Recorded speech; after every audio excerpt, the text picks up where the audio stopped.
Good morning mga tabs. Say na't mag-almusal. Alas 6 na nga pala to ng umaga. Kumakain ako ng inangit, luto ng aking biyanan at kape. So far, ngayong umaga, maayos pa ang sopa. Yan. Aayusin ko nga pala tong stante ngayon. Pero bago ang lahat, magpalakas muna tayo ngayong umaga kasi ang almusal ang pinaka-importanteng pagkain sa lahat. Yan, ini-enjoy ko muna habang busy pa ang mga bata sa mga sarili-sarili nila habang hindi pa sila nagkakalat. Sa ngayon, pupunta muna ako sa palengke para bumili ng bigas habang maaga kasi kung mamaya pa ako kikilos at aalis, mainit. Ngayon pa nga lang ay mainit na. Sa totoo lang mga tabs, ang hirap mag-isip ng ulam lalo na sa pang-araw-araw. Yung tipong kakatapos nyo lang maghapunan pero nag-iisip ka ng ulam para sa kinabukasan. Kasi ang hirap mag-isip pagka yung on the spot ka mag-iisip ng ulam, lalo na't yung mga bata hindi naman sila ganon ka lakas kumain ng gulay. Hindi rin sila masyado sa karne. Puro lang din sila sabaw. Syempre, hirap naman din na paulit-ulitin yung ulam kasi mananawa sila, di ba? Kaya ang hirap mag-isip lalo na't madami kami sa bahay at hindi lang din ako ang kumakain. Kasi kung ako lang naman din ang kakain, ay kahit siguro asin lang ang kainin ko. Pero hindi ko naman na siguro kakainin yung mga ganong ulam kasi iba na tayo ngayon, di ba? Kaya ito, habang nagbabiyahe ako nito, habang nagdadrive ako, isip ako ng isip ko anong uulamin, kung anong lulutuin ko ngayong tanghalian, lalo na't kami lang ng mga bata. Naalala ko na yung huling luto ko sa ulam na bibilhin ko ngayon is kinakain naman nila, lalo na yung panganay at saka yung pangalawa ko. Syempre, yung pangatlo at saka yung bunso, pipilitin pa. No choice naman silang papakainin ko sila nun kasi ako naman ang nagsusubo. Ang lulutuin kong ulam is yung ginisang ampalaya sa itlog. Tapos, nagbumili na rin ako ng 50 pesos na karne pang gisa para naman kahit paano may lasa-lasa yung lulutuin kong gulay.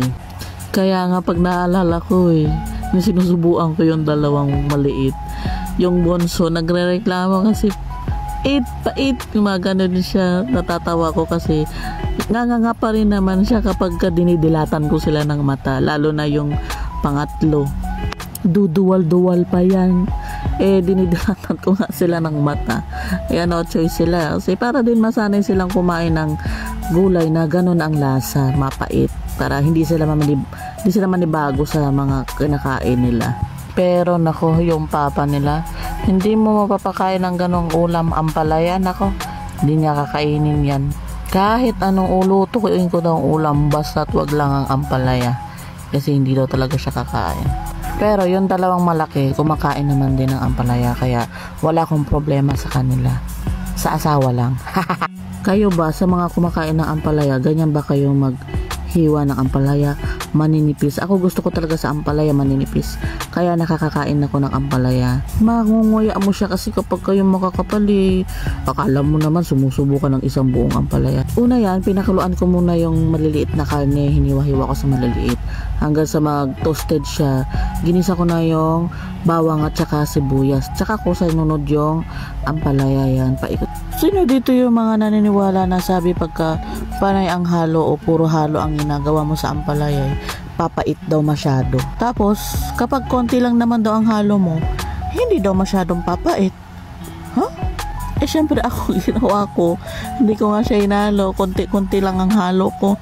Ganun pa rin naman, mapait pa rin naman ang ampalaya. Mas gusto ko talaga sa ulam yung mapait, maanghang. Mahilig ako sa mga ganong lasa ng ulam. Nilagyan ko ng konting tubig para hindi masunog yung egg, para maluto lang siya sa pagkulo ng tubig na nilagay ko. Walang problema sa akin, basta tama sa panglasa ko at saka masarap sa panglasa ko. Ano daw? Basta pagkain lahat masarap sa'yo. Ano ba yan?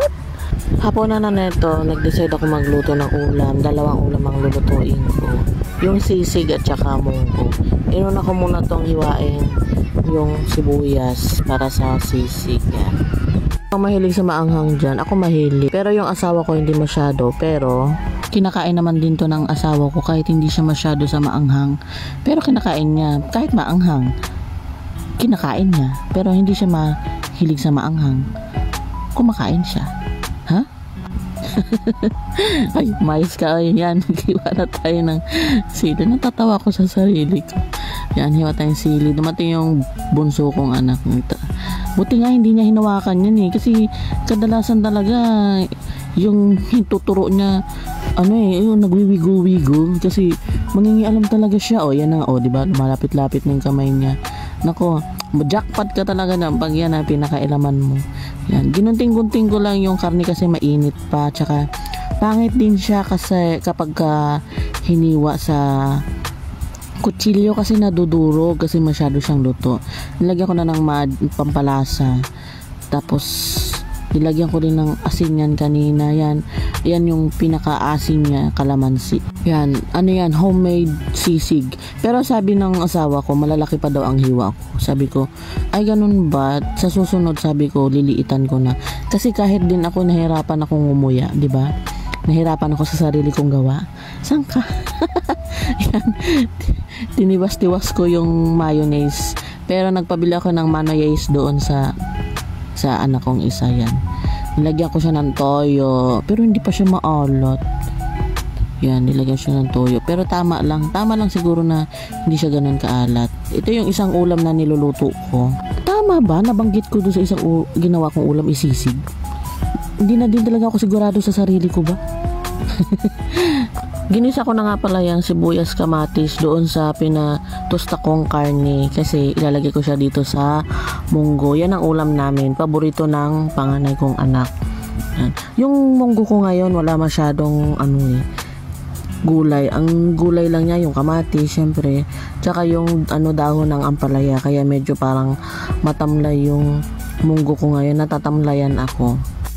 Kaya yan, pakukuluan ko na lang yan ngayon.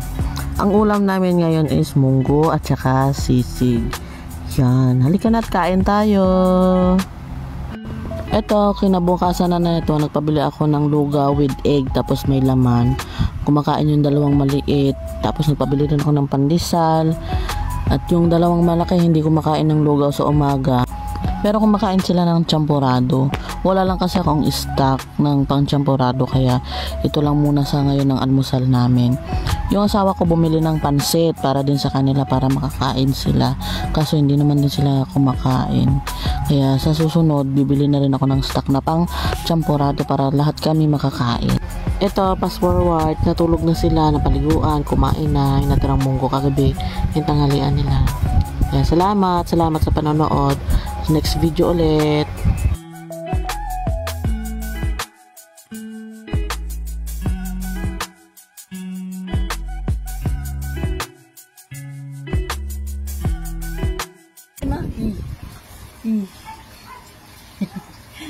Gano'n na, patingin ngipin mo.